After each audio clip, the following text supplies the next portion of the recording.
माझ्या मुलाला वनवासाला जाण्यापासून जर रोखलं तर कदाचित माझा स्नेह माझ्या जवळ राहील, पण माझा धर्म कायमचा निघून जाईल. म्हणून मला स्नेहाचा विचार करून चालणार नाही, मला धर्माचा विचार करावा लागेल.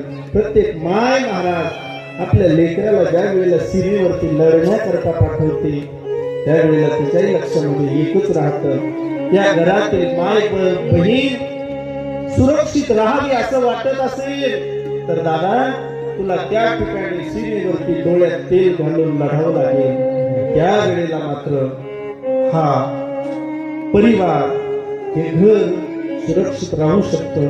मी माझ्या स्नेहाचा त्याग करते, त्याला सीमेवरती लढण्याकरता पाठवते, मात्र हा असणारा धर्म टिकला पाहिजे. या भारत भूमीचं रक्षण झालं पाहिजे, या भारत भूमीवरती कुठल्याही प्रकारचं संकट नाही आलं पाहिजे. याकरता कधी कधी अंगाच्या चिंधड्या होतात हो, या धर्माचं रक्षण करता करता. एकानं प्रश्न विचारला होता, साहेब अर्धा इंच छाती कमी पडली, तुम्ही मुलांना मिलिटरी मध्ये घेत नाही हो? अर्धा इंच छाती कमी पडली म्हणून तुम्ही मुलांना आमच्या मिलिटरी मध्ये घेत नाही.